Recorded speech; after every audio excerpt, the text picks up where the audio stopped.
Hey, welcome to PurplexedQT and my midnight run. How you guys doing tonight? So if I get 50 people in here at midnight, I will be thrilled. We don't have high expectations because it's midnight, but I totally wanted to do a live. Plus, I have a D live after here if anyone could stay awake. 48 Hours did a special on this that I have not gotten a chance to see yet.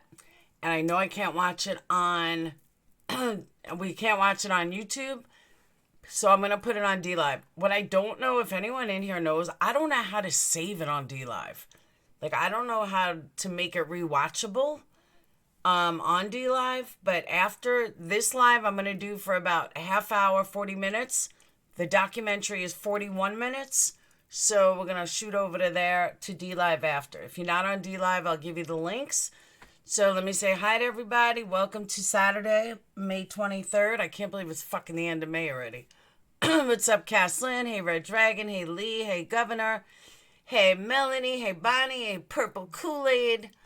Hey, Pat. Pat, long time no see. What's up, Red Dragon? Heidi. Mindy.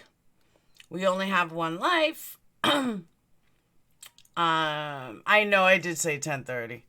What's up, who's your daddy? What's up, Kim? All right. We're at 35. Like I said, if we get 50, I'll be thrilled.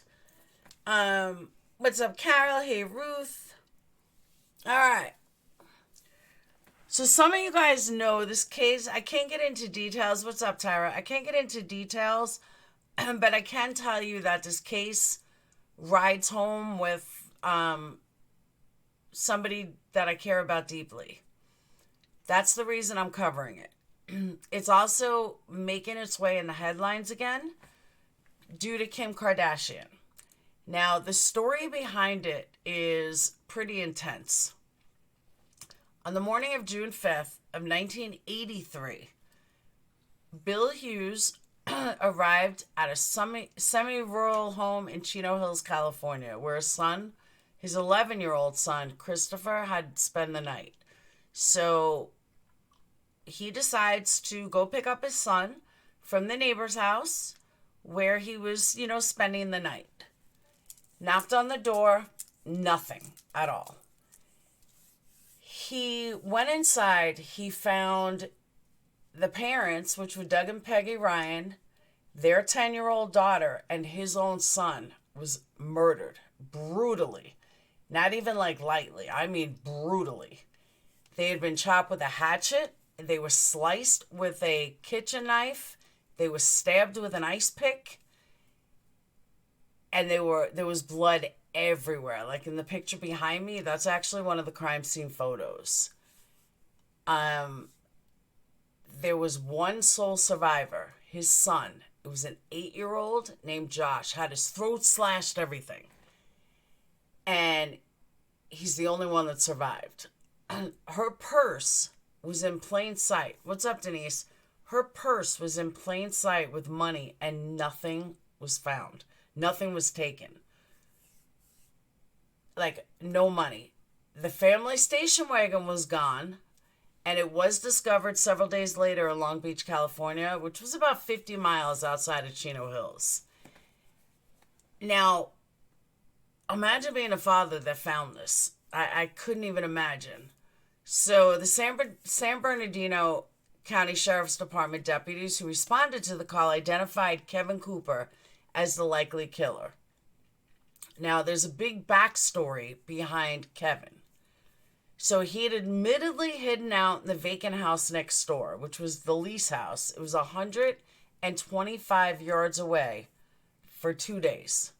So think about how small 125 yards is. It's not a big, like, it's not a lot in between houses. He had made repeated calls from the house to 2 girls where he kept asking for money to help him escape. But they had refused. See, because he had escaped from jail. He was high. He found this empty house. I don't know how he knew it was empty, but he found this empty house. And he decided that that would be a perfect place for him to escape and hide out. I don't know how he knew they were on vacation. So he needed money. I mean, yeah, I should use my PowerPoint. But remember that. He needed money. So you're on the run. You're escaping. You're going to take money if you do something. Let me write that down. Hold on. Where's my small board? Let me get my small board. Ah.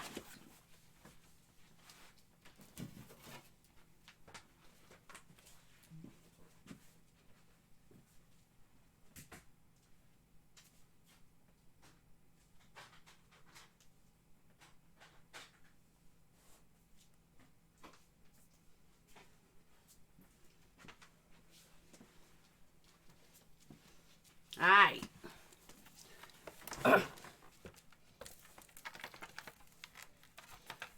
We use my small board. Alright, so Kevin Cooper point number 1, he needed money. He was on the run. Found a secret house, secret empty house, called 2 females, and would not give him any money.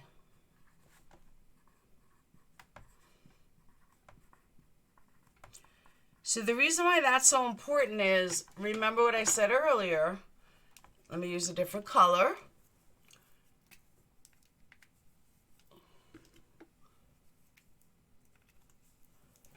Pocketbook in house. In house. No money taken. Just car.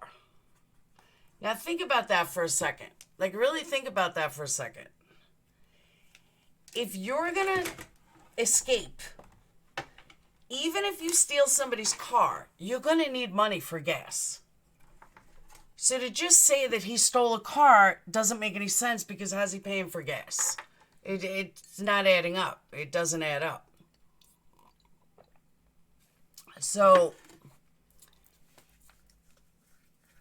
he testified at trial that he had left that house as soon as it got dark on June 4th, and that he hitchhiked to Mexico. It was established that Cooper checked into a hotel in Tijuana, about 130 miles south of Chino Hills, at 4:30 p.m. on June 5th. So now let's add that. He told that he left on June 4th, and he hitchhiked to Mexico. Hitched to Mexico. He got there at 4:30 on June 5th.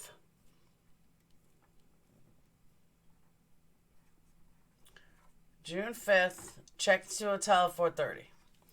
It's 130 miles away. So as we all know, 130 miles away is about a 2-hour drive. So you add in hitchhiking and everything else. We don't know how far he got. Hey, Sergeant Blackrock, we don't know how far he got. We don't know any of that. We just know that within 24 hours, yeah, he was originally in jail. He was a small crimer. Like, he did small shit. It wasn't like major stuff, but I'm going to get to all that. I'm going to get to his history. So, and if you guys came in late, I'm only going to do this for about 45 minutes. Then we're going to head over to D-Live, and there's a documentary from 48 Hours that is going to kind of reiterate everything I did everything that we talked about, but I really want to lay out the groundwork. Hey, we're already at 51. I said I'd be happy if I got 50 this late. So, plus Gray's got like 800. So once Cooper was there, he befriended an American couple who owned a sailboat. He hitched a ride on the boat with them as a crew member cruising the Baja and Southern California coast. 7 weeks later, while staying at the couple's boat, Cooper was accused of raping a woman on a boat dock nearby. While visiting the sheriff's office to report to the crime, the rape victim saw a wanted poster with Cooper's photograph and identified him as the rapist. Deputies and Coast Guard personnel detained him as he tried to swim ashore. Was he guilty of the rape? I don't know. Honestly, don't know. Now, he was not innocent. He's also got 40,000 subs. He has an extensive criminal past that included rape and burglary. He was sentenced to 1 year, 2-year terms in 77 for burglarizing a home in Pittsburgh. He later stipulated in court to kidnapping and raping a minor female who interrupted him during a burglary in Pennsylvania. During the crime, he threatened to kill that teenage victim. Over the next 5 years, he was convicted and sentenced to jail twice for burglaries and was released on probation in 1982. He escaped from custodial settings in Pennsylvania 11 times. In late 1982, he fled to California after escaping from a Pennsylvania psychiatric facility. In California, Cooper was soon convicted of 2 burglaries in the LA area.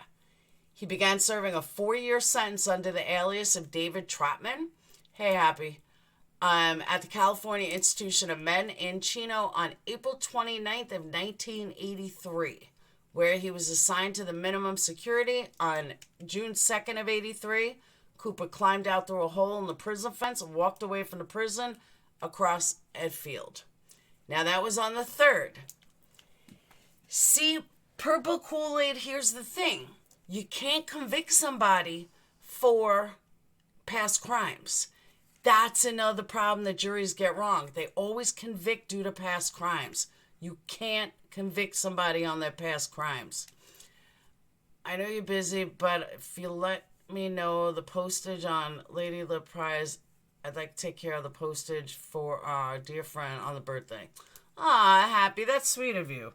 She didn't even tell me it was her birthday when she won. I'll let you know tomorrow. Okay, so now here's the evidence that was found at the house. This is where a lot of disagreements happen between his guilt and innocence. Now, I can tell you somebody that I'm very close with, that's very close to the family, thinks that he's guilty as fuck. And they don't care. They truly believe that he's guilty. But there is big disagreements between guilty and innocent. All right, this is the evidence. There was a khaki green button identical to the buttons on the CIM jackets and was found in the room where Cooper slept. The button had blood on it and could have been from either Cooper or the victims. There was a blood-stained rope was found in the closet of the bedroom used by Cooper. The rope was similar to another rope found in the Ryan driveway, but lacked a center cord. Luminol testing seemed to indicate that there were bloody footprints in the hallway leading to the bedroom Cooper used and on the shower walls in the lease house. Hair similar to that of Jessica Ryan was found in the bathroom sink in the lease house. Now, lease house means that's just the name of the neighbor, lease. A hair removed from the bathroom shower in the lease house was similar to Douglas Ryan's hair. A hatchet that went missing in the lease house was very similar to the hatchet found on the side of the road by the citizen. The hatchet found on the road contained blood and hairs that were consistent with that of Douglas and Josh Ryan. The hatchet itself was found on the floor near the bedroom where Cooper slept. Buck knives. An 11-inch hunting knife, and ice picks were missing from the lease house. The strap for one of the buck knives was found on the floor in the bedroom Cooper slept in. Bloodstain 841 was identified as belonging to Kevin Cooper, though there are questions regarding the handling of the evidence. Pro-Ked tennis shoe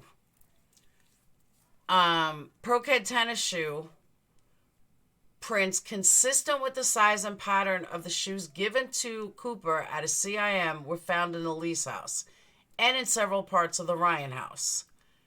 Plant burrs recovered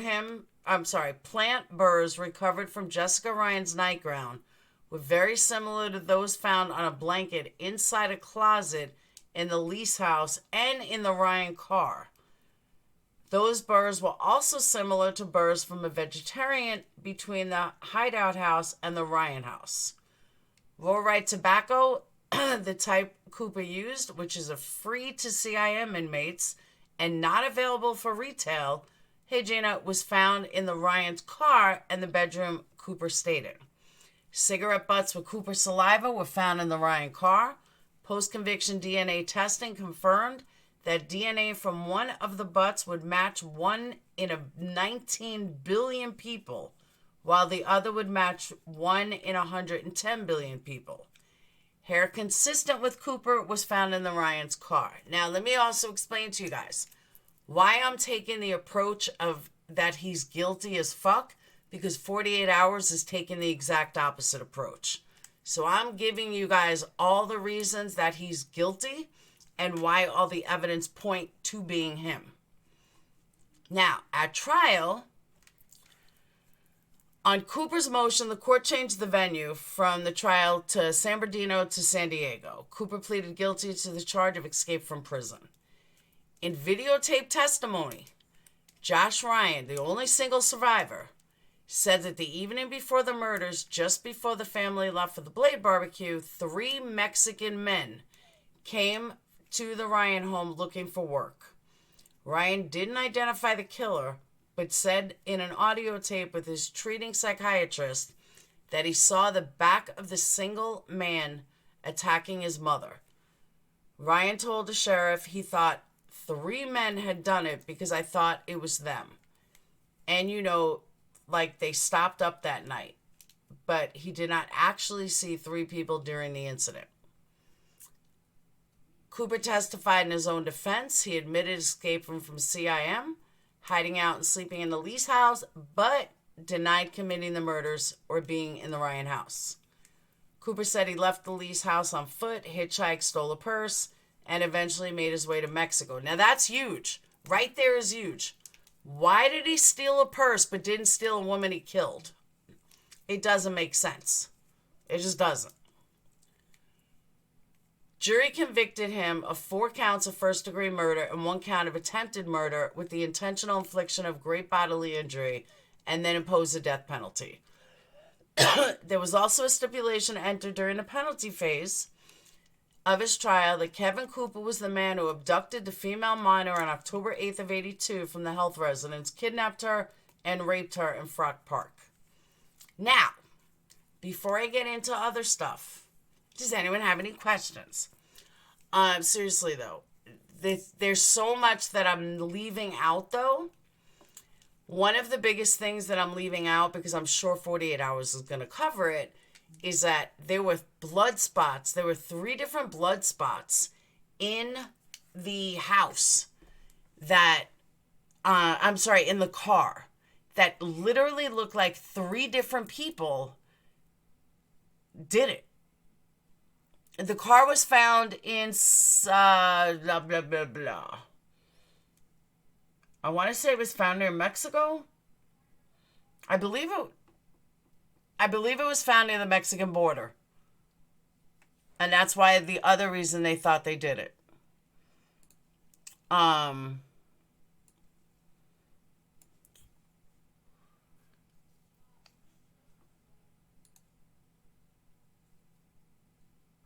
Now, mind you, so you had a family.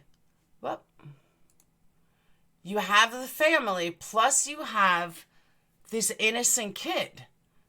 That, Long Beach, thank you. They had this innocent kid who was just a friend sleeping over. It's like your biggest fear when you allow your kids sleep out. Now, the other catch is, within days, they had him guilty.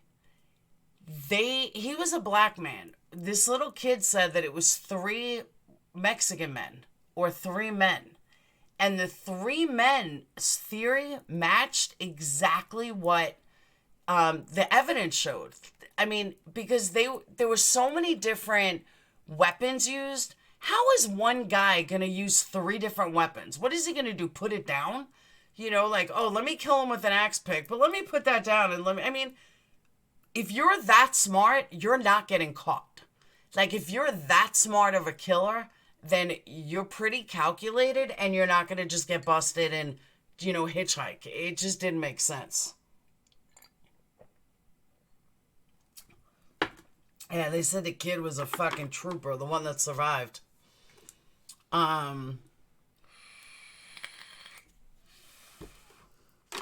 Now that video, I believe I can play. It's only like a 2-minute video, but I'm sure it's in the documentary. I haven't seen the documentary yet. That's why I want to watch it. But I figure while it's like fresh. So Kevin was just a serial burglar who had escaped from a nearby prison 2 days before the murders. Authorities discovered Cooper had been hiding out in a house 125 yards from the Ryans' home. Okay, so they found a hatchet used in the murders down the road from the Ryan home. 2 other weapons believed in the murders was a knife and an ice pick or a screwdriver, which were never found. A hatchet was reported missing from the house where Cooper had been hiding. After searching the hideout house a second time, deputies also recovered a hatchet stealth there. Further down the road from the Ryan home, authorities found a blood-stained tan T-shirt. Actually, you know what I'm going to do? Hold on. I'm going to screen share what I'm looking at. Because there's pictures with it.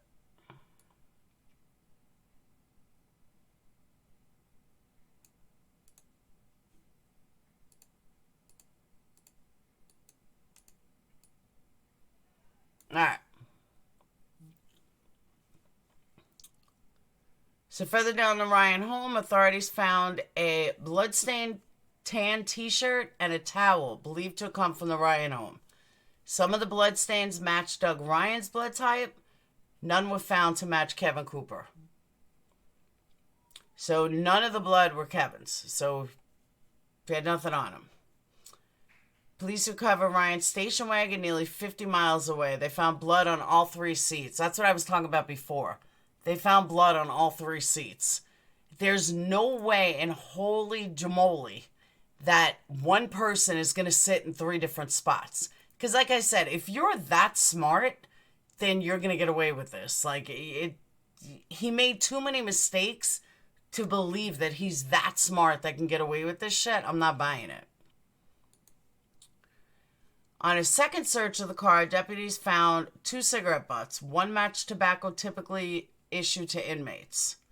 But it was such a small piece, like just such a tiny piece, that they could have got it from anywhere. State expert analyzed a single drop of blood from the Ryan home found in the hallway away from the gory crime scene. It's so small it can't be seen on this photograph from the scene. Which is a little odd, too. Criminalists said that the blood drop was one blood drop and later said it was another, matching Kevin Cooper's blood type. Judge said that the criminalist altered his lab notes and claimed he had misinterpreted his results. A paint chip with the drop of blood found on the wall is in the vial. That's the only survivor. That's the kid who survived. Josh Ryan originally reported seeing 3 attackers. When interviewed on video by the prosecutor during the trial, Josh, now 10, said he saw 1 shadow. So his story changed. Unfortunately, his story changed. Now, this is where it gets interesting. On Christmas Eve of 2018, California Governor Jerry Brown approved new DNA testing on 4 pieces of evidence: the tan t-shirt, the hatchet, the stealth, and the orange towel found near the Ryen home that matched ones inside. After nearly 4-month trial, Kevin was found guilty of murder and attempted murder. He was sentenced to death and sent to San Quentin to await execution. His life was saved when they changed the law. He was ready to die. Like, he was going away. They were walking down that final, death row. In 2000, correspondent Erin Moriarty began reporting on the case on 48 Hours, which we're going to watch after, saying he'd been framed for murder. Here she talks with Paul Ingalls, who was a detective at the time, private investigator. Josh Ryan, now in his 20s, has few memories of that night. He says all of a sudden he can't remember. In 2001, Kevin successfully petitioned to have DNA tests done on key pieces of evidence from the case. Tests on the tan t-shirt, drop of blood, and cigarette butts all came back linked to Kevin. So remember that. Everything is coming back linked to him. Everything. So the DNA is totally pointing to him. And if you ask a DNA expert, they will tell you, hey, the evidence doesn't lie. You can't fuck with evidence. It is what it is. Whether you like it or not, it is what it is. Following the results, Cooper insisted he was innocent and that his DNA had been planted on the evidence. His defense attorney, Norman Hiils, believes authorities planted Cooper's DNA using blood they collected when they arrested in 1983, which there may be something to that because the vial of blood was empty. How do you have a vial of blood that's empty? Cooper was scheduled to die by lethal injection on February 10th of 2004. A large crowd gathered outside San Quentin to protest the execution because they were going by free Kevin Cooper and the racist anti-poor death penalty. There was a whole rally. I mean, I remember, though, this is like the early 80s. And during the early 80s, it wasn't like it is today. So a lot of young black men were going to jail. I mean, they were going to jail for looking at a cop wrong. It was 1983. That was his death chamber.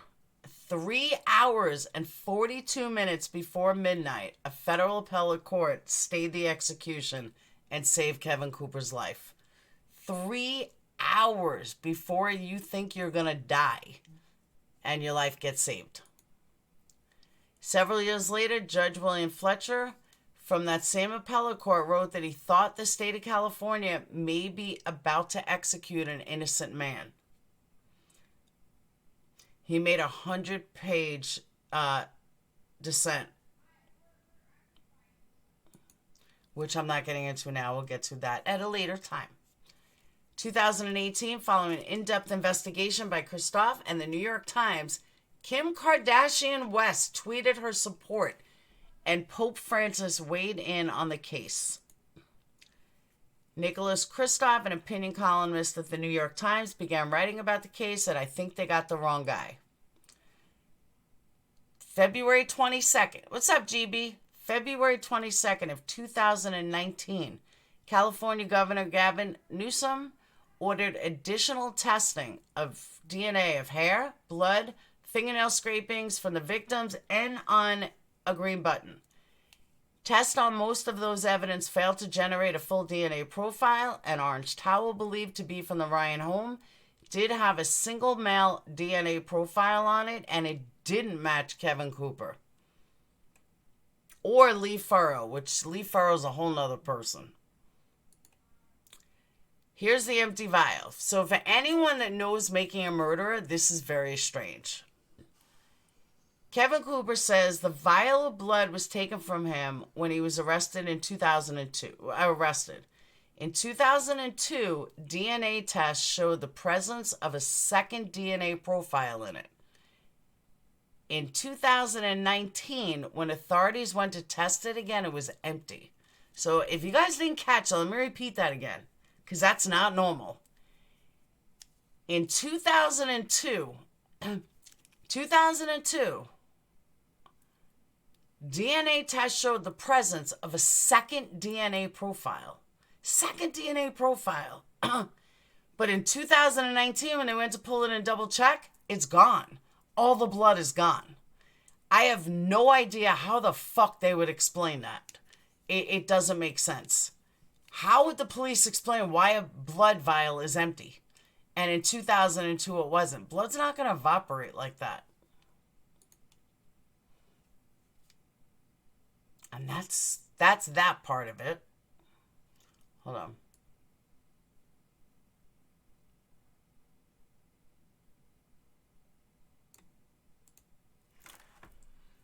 Food calling. I get passion comes kills. Yeah, a lot of people think that he's innocent. But if you go by the evidence that I just showed you guys, he's not innocent. However,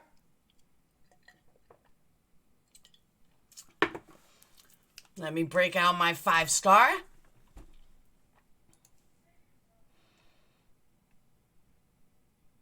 All right.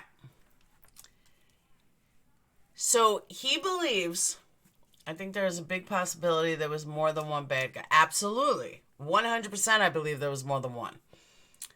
So Judge Fletcher writes that while a button was found, now this is, remember all the evidence that I gave you guys before.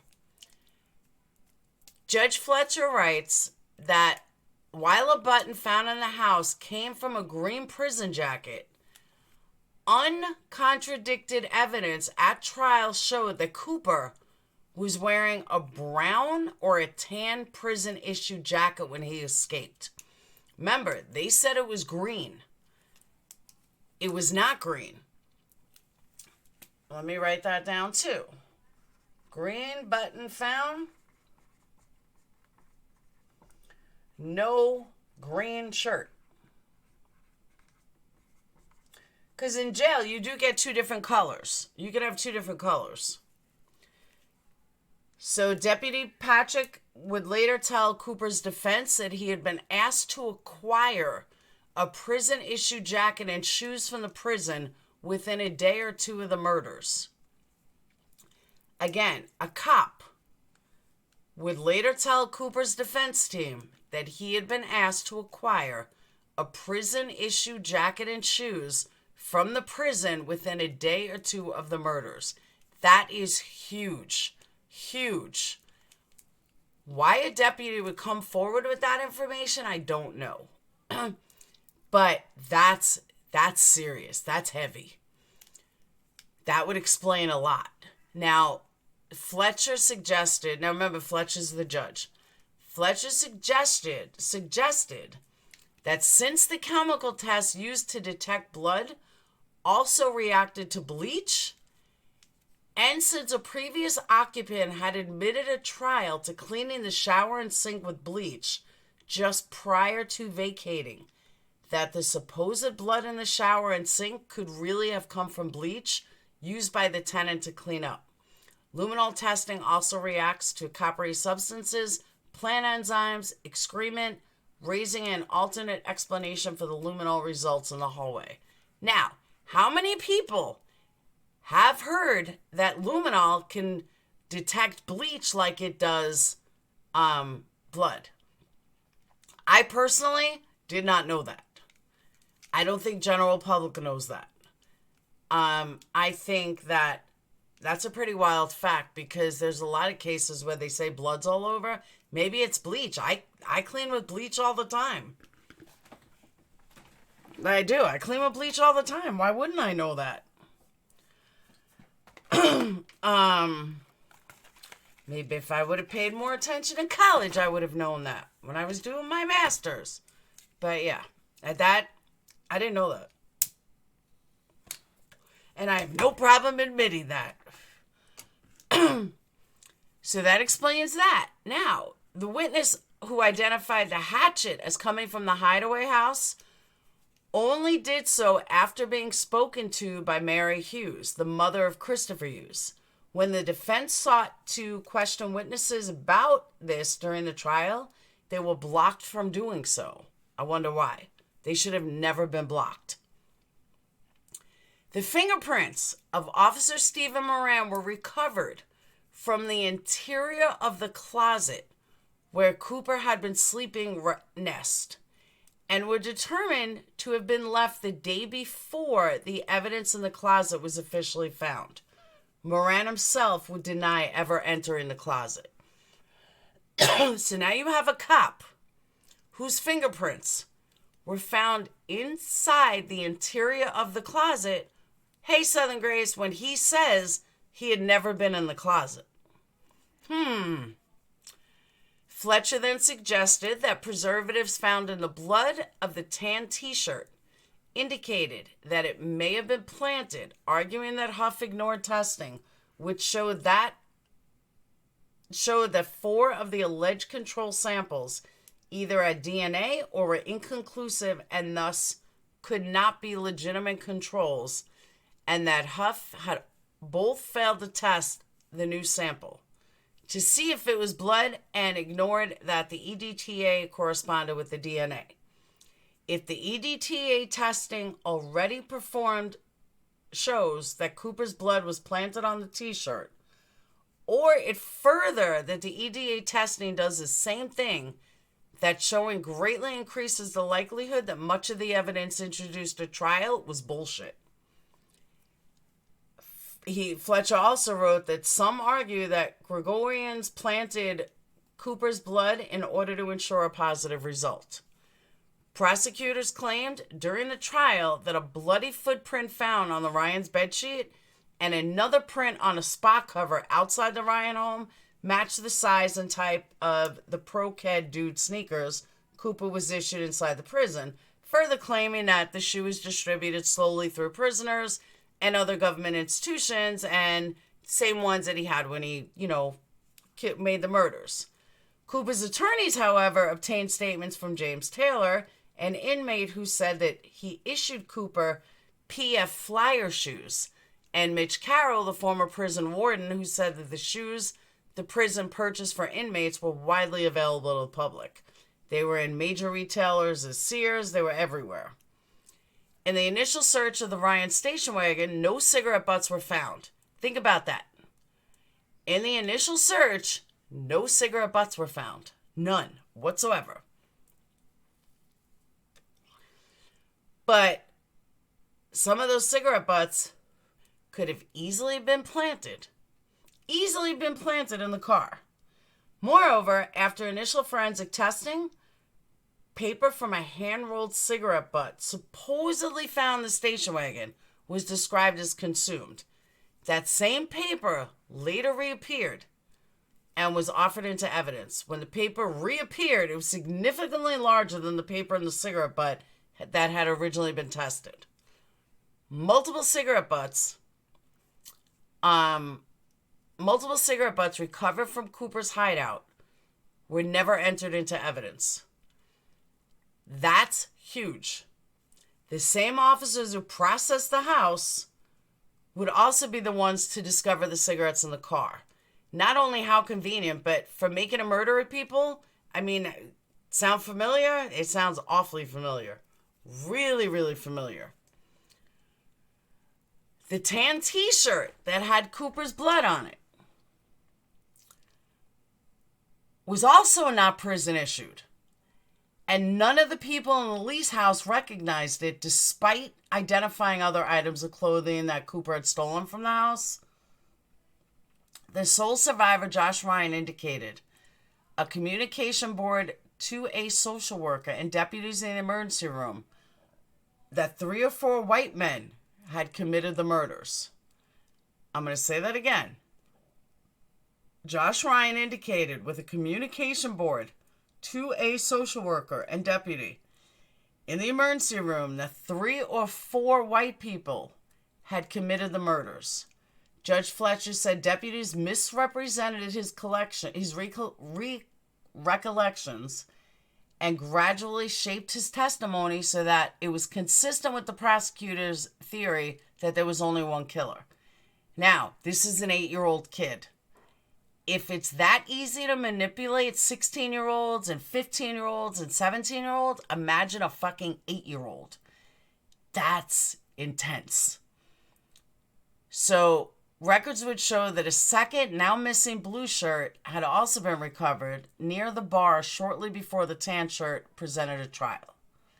Fletcher pointed out that the police's own procedures meant that the shirt would have only appeared in the records if it were found by a civilian. Since the tan shirt was found by an officer, the records cannot have been referring to that shirt, which impeached the state's whole claim that there was only ever one shirt. The records also described the shirt as having what looked like blood on it, and one of the state's witnesses admitted that one of the three men had been wearing a blue shirt in spite of this.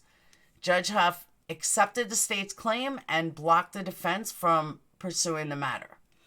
David Gamundi, a social worker who interviewed Josh prior to the police questioning, stated at trial that Josh had not only identified 3 attackers, but specifically stated they were not Mexican or black. It contradicts the entire state's claim that Josh confused there being multiple murderers with his memory of 3 Mexican men, and that they were looking for landscaping day during the day of the killing. Blonde hairs were found clutched into giant Jessica Ryan's hand. That is huge too. Blonde hairs were found. Well, in a dark African American, you are not going to have blonde hair. And they were clutched in her hand. Under oath, Dr. Ed Blake conceded that most of the hairs had never been tested. And when Judge Huff did ordering retesting, she limited the testing to hairs that were proven not to have adagen roots, essentially guaranteeing a negative result. Exactly. So think about that. At first, we all thought he was guilty. You look at all the evidence, you're like, yeah, he's guilty of sin. But once you really get into it, no. And they ordered retesting in February of 2019. It's still not back. They still don't have the testing back. Now, there's plenty of other arguments that they say it is. I could go on for the next 3 hours. But there's plenty of arguments. They believe it could be a Justin Quakerbush. It could be Clarence Ray Allen, who was executed already. It could be Billy Ray Hamilton, who died in 2007 on natural causes. It could be Furrow. It could be, who else? No, not Quackerbush. Quackerbush is a judge. Who was I?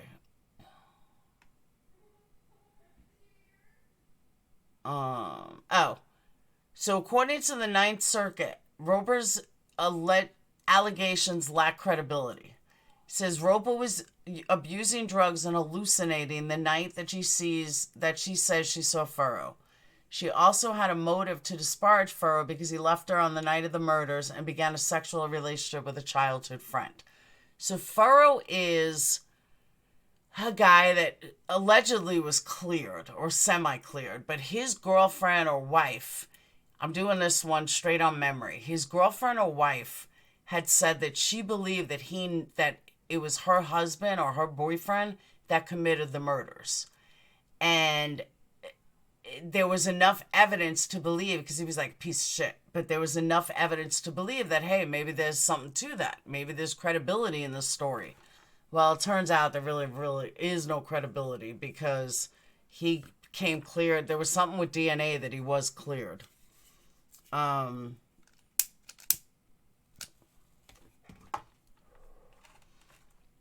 right, in 2001, Cooper became the first death row inmate in California to successfully request post-conviction DNA testing.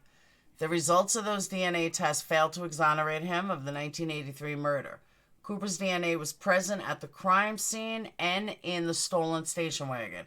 Hairs found on 3 of the victims were likely their own, and no DNA belongs to other assailants were present. Now, here's the thing, though.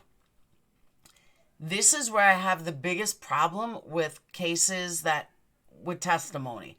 And I don't know if there's a video that I did on here that I interviewed some DNA guys. DNA is locked. DNA is DNA. You can't deny it. It's like a fingerprint. Your fingerprint is a fingerprint. And when you're doing a fingerprint, you can't think that somebody just chopped off somebody else's fucking hand and is using their fingerprint on a dead hand. You don't think like that. So if you think, okay, this person's fingerprints are all over it, then you got to think most likely he's guilty. Is it possible that he cut off somebody else's hand and he's using them for fingerprints? It's possible. It's unlikely, but it's possible. I mean, at that point, anything is possible. That's how I would do it. But, I mean, anything is possible. So you sit there and you think to yourself, I don't know. You've got to go with the theory that it's his fingerprints. So in a jury's mind, and this is just my opinion, but in a jury's mind in 1983, you hear all this evidence, you see all this evidence, it all lines up to him. You can't, as a jury, you can't think, well, maybe the cops planted it. Well, maybe they did. But in 1983, on a jury of a black man, a poor black man, you're not thinking like that at all. Now, blood testing. The blood testing came back as confirmed that Cooper's blood was at the scene, which could have been planted, though. The print wouldn't be readable, skin wrinkles fast. Okay, so maybe they went swimming. However, it was later found that a blood vial containing Cooper's blood also contained a second individual's blood.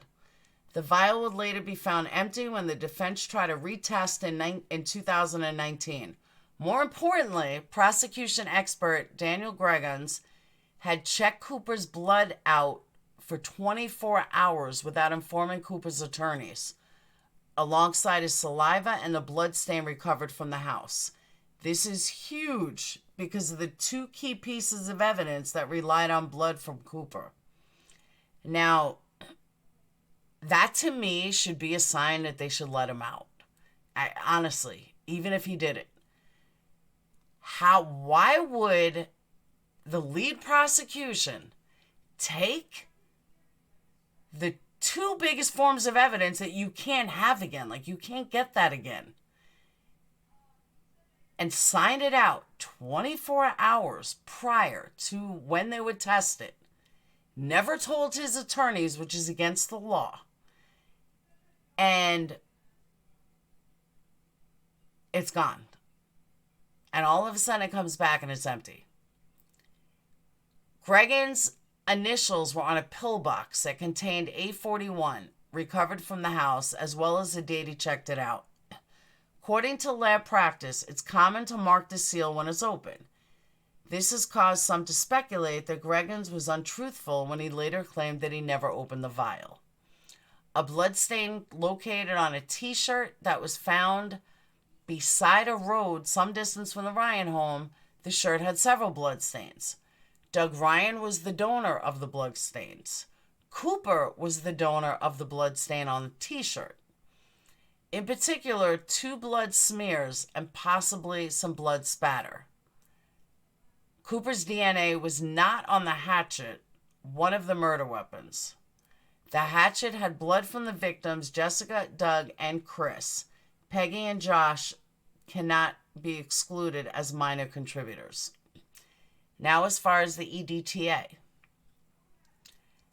After the blood test results came back supporting Cooper's guilt, he claimed that the blood had been planted and asked that the t-shirt be tested for the presence of EDTA, a preservative. High levels of EDTA would show that the blood came from a vial rather than directly from Cooper. The EDTA testing was conducted by Cooper's chosen expert, Dr. Ballard, who failed to show the elevated levels of EDTA. While Judge Huff would claim that the blood stain had levels of EDTA lower than most controls on the t-shirt and dramatically lower than the level of EDTA expected in a tampering scenario involving blood from a purple top tube. Now, making a murder of people, we know all about those purple top tubes. Judge Fletcher pointed to DNA testing done by the state expert Terry Lee as proof that the controls actually had DNA in them, and therefore were not legitimate controls at all. He also uses a graph to argue that the EDTA corresponded with the DNA in each of the stains. Additional testing by Gary Suzak on 10 specimens found significant levels of EDTA. However, according to both Sudak and the state's expert, Dr. Tony Lee, the samples were most likely contaminated by EDTA present in the lab. This claim has been disputed, and when Cooper's attorney asked to see Sousa's notes to verify his story, they were denied.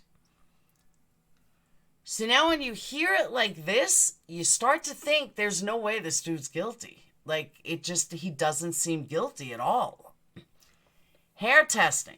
According to Dr. Melton, the hair obtained on Jessica Ryan's hand were either animal hairs or human hairs that came from herself or someone maternally related to her. Other hairs detected by Cooper's expert said they came from domestic dogs. Nevertheless, Judge Huff also limited testing to hair without antigen roots, essentially guaranteeing a negative result. Yeah. So the Supreme Court upheld his conviction in 1991. Cooper was scheduled to be executed on February 10th of 2004. On February 8th, a 3-judge panel consisting of Judge Reimer, Gould, and Browning heard Cooper's petition and rejected it by 2-1. Judge Browning, the lone dissenter, was able to assemble enough judges to get an en blanc ruling blocking the execution to allow further DNA testing. Ultimately, Supreme Court unanimously upheld the stay, effectively making it impossible to carry out the death warrant. Post-proponent followed a campaign by various groups in the Bay Area for a campaign to end the death penalty. We all know how that ended up.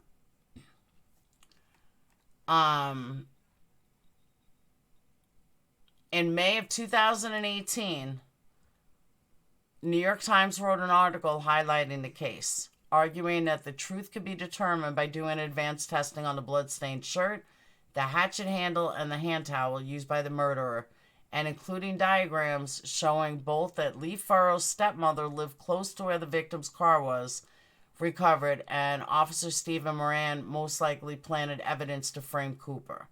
Soon afterward, Harris and Feinstein both publicly called out for advanced DNA testing. In response, DA Ramos submitted a response to the petition, calling the petition to be refused. Ramos would also file to have Cooper executed following his failed attempt to be reelected. On July 3rd, Jerry Brown hinted he would potentially be willing to approve DNA testing, sending Cooper's attorneys a list of questions. August 17th, the defense submitted their response, revealing that they had managed to acquire Lee Furrow's DNA for testing. On October 6th, Nick Kristoff wrote a follow-up where he reported that Lee Furrow had told him that he was now open for testing to clear his name. On December 18th of 2018, outgoing California Governor Brown ordered new DNA testing in the Cooper case. Gavin Newsom expanded the order on February 22nd of 2019. We are now at 5/23 of 2020, and we still do not have results yet. So, what's up, hounds? So, that is the case in a nutshell. They made evidence fit the theory. It's exactly right. I personally, I don't know. I'm at a very I don't know. I do think, thank you, hounds, I do think that he's innocent,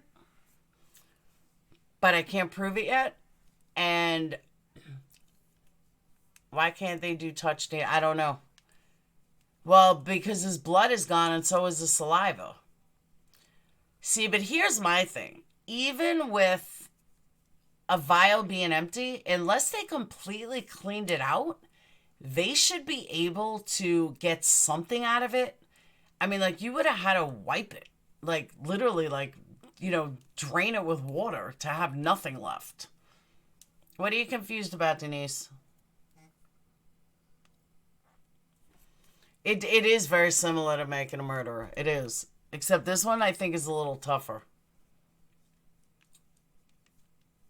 But it really is. And I would be interested to see how many Making a Murderer people think he's innocent and how many think he's guilty. I wonder if it would be the same divide.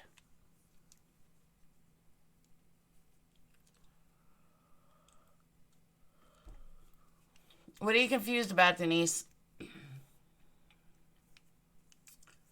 So I'm going to have this go for 5 more minutes, and then I'm going to shoot over to D Live and play this video. Because we know we can't play it on here. The case, also the blood in the car. Okay, the blood in the car, what they found in the car. Yeah, but Nadia, that's why you're not a good juror. You can't look at his past. Every single crime has to be a crime of the actual crime.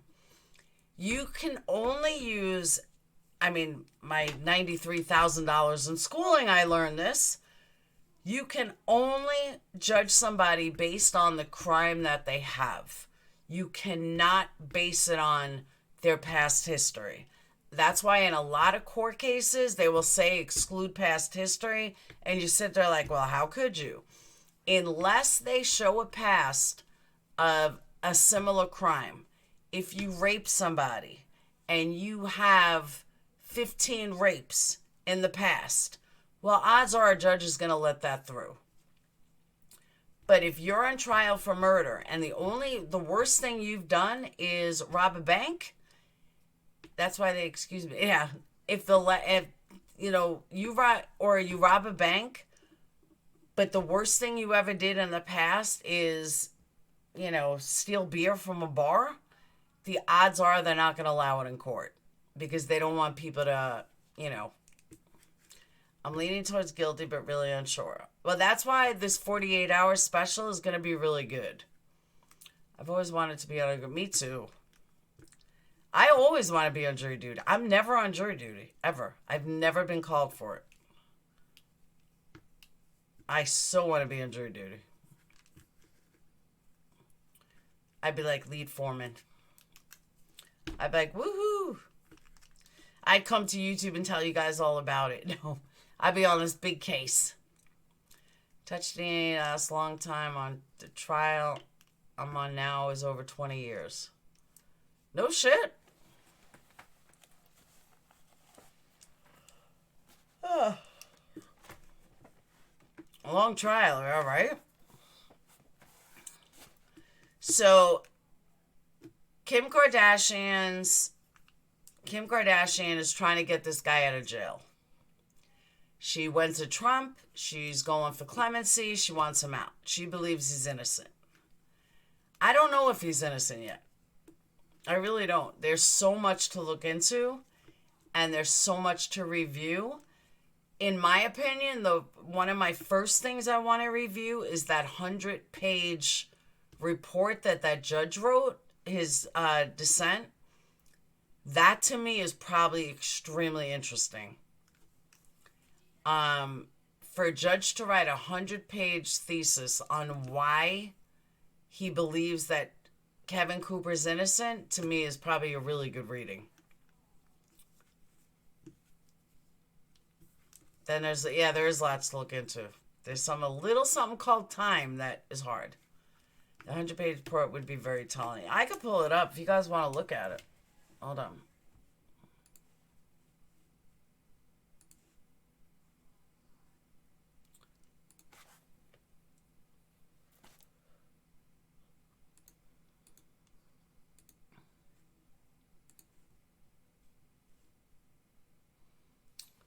All right. It was written on May 11th. It was filed on May 11th, 2009. Here is... It is double-spaced. Well, it's like 1.5. There is the 100-page dissent from the judge.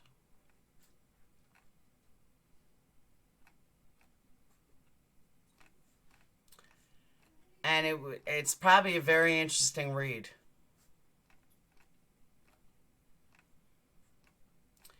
But I think reading that will definitely help to see guilty or not. Has there ever been a case where the Innocent Project was actually wrong? As far as I know, no.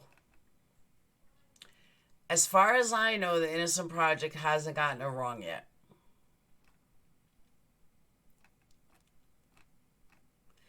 But don't forget, they don't always get somebody out based on innocence. And that's something a lot of people forget. They don't always get them out. It could be reasonable doubt. It could be an unfair trial. It could be a lot of reasons they're in there wrongly. Not that they didn't do the crime, but they're in there wrongly. Like Kim Kardashian got a woman out who was due to life. She did do it. I mean, the Innocent Project can't help her. Like, she did do it.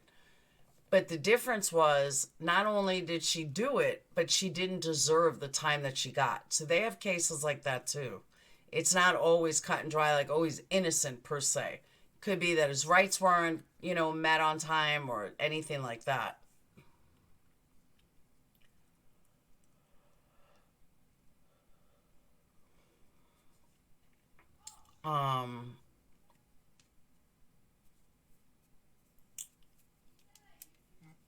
There is time to look into, but I think this report will really tell a lot. I mean, when you have a judge write 100-page theory, it means a lot. I mean, to me, that holds some serious weight. What's up, Mimi? All right, so I'm gonna cut this now.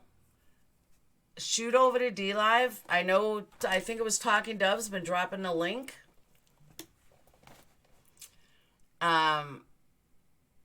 I'll meet you guys over in D Live in 5, and let's watch this 48 hours. I wish we could just watch it on freaking YouTube. But I'll see you guys over there. There is a lot to work on this case. I gave you guys an overall everything, kind of like an outline. And that's why I started, was the outline. Like, just go through the outline, give bullet points. But I know that Erin Moriarty had been following him for 20 years. So I think that story is going to be pretty interesting. I really do. I think the 48 hours is going to be great. And she really believes he's innocent. So it's going to be written from a innocent side. Hold on, let me get it.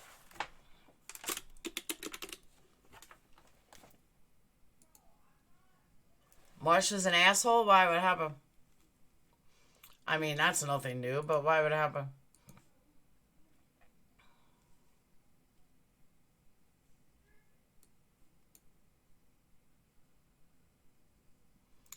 I'll watch it on Crime Inc. Well, what if it's not on Crime Inc.? You gotta come watch it with us at D Live. They're going after me. Oh my God. Leave the fucking guy alone. Southern Grace, you see Capone's comment? Unbelievable.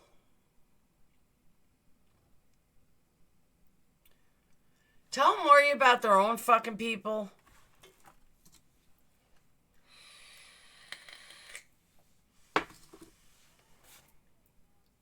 Kim has got out 17 people.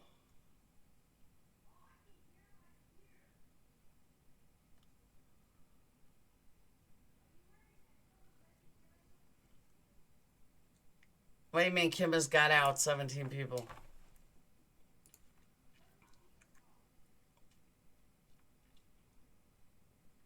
You headed to Marsha's? Alright.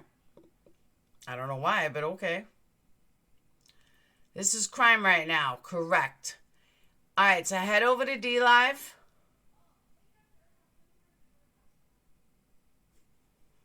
Head over to D Live. Here's the link. And we'll watch the 48 hours. I'll meet you guys there in 10 minutes. Because I got to set everything up. I got to switch stuff. No, you don't have to go over there. I got to switch stuff around. So go take a drink. Go pee. The 48-hour special is 41 minutes. Because there's no commercials. So I'll see you guys over there. Peace.